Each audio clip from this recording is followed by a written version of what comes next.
Hello everyone and welcome to my channel. My name is Valerie and today I have a tutorial for a backless gown. Many people have asked me to create a new dress tutorial, something easy to sew, so even beginners can handle it. And here it is. This dress is super simple to make and only take a few hours to sew. At the same time, it looks very elegant and luxurious. So let's not waste any time and get straight to sewing. As always, the pattern is linked in the video description. So first things first, print out the pattern. The print settings should be paper size A4 and scale to fit the paper. After printing, don't forget to check the test square. It should measure exactly 5 by 5 centimeters.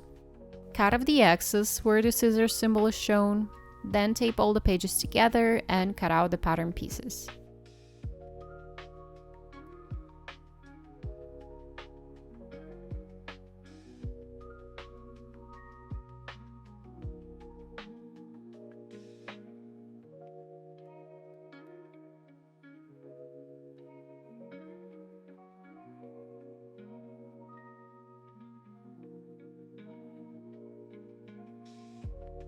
For this dress, I choose a lightweight knit fabric.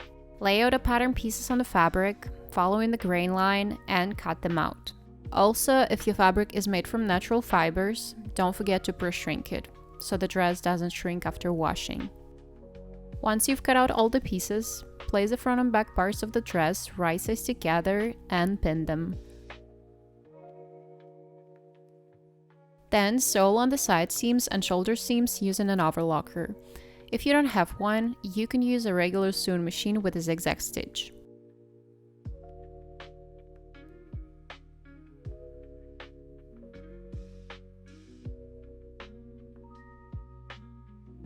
Now take the sleeve, fold it in half and sew it.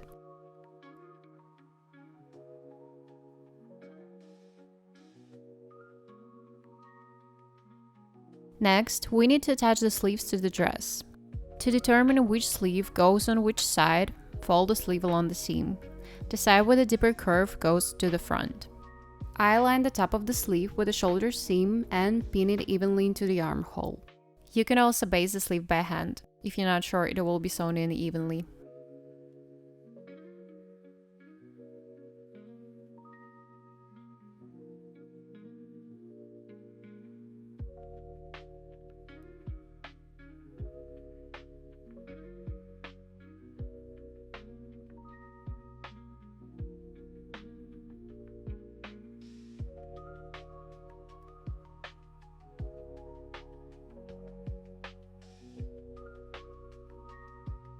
Now, all that's left is to finish all the raw edges of the dress. Let's start with the back cutout and the neckline. I will finish them using bias tape. You can use ready-made bias tape, but I recommend making your own from the same fabric as the dress. It will look much better. To measure the lengths you need, measure around the back cutout and subtract 10% from that number.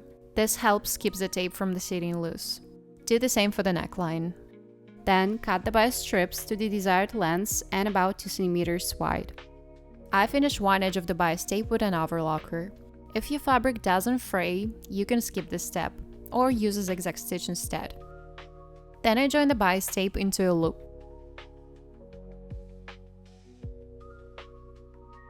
Now divide the tape into 4 equal sections and evenly pin it to the back cutout.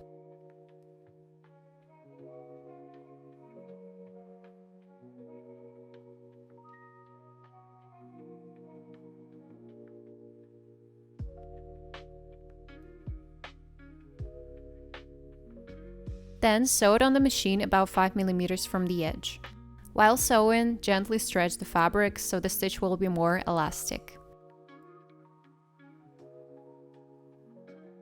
After that, trim the excess, fold the bias tape to the inside, and sew stitch 1 centimeter from the edge.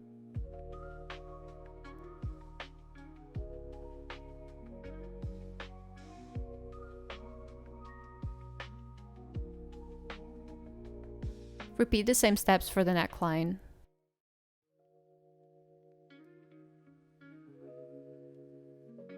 To finish the hem of the dress and the sleeves, I first finish the edges with an overlocker, then fold them up by 1 centimeter and sew a stitch.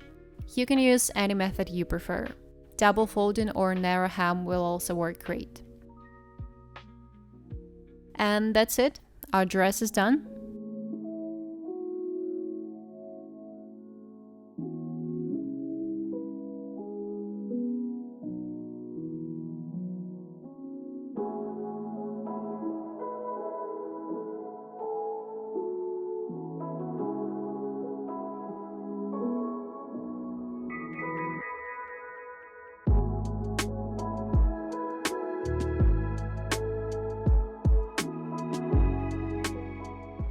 I hope you enjoyed this tutorial and found it helpful. If you have any questions, feel free to ask them in the comments. Also, let me know what other tutorials you would like to see. See you in the next videos. Bye!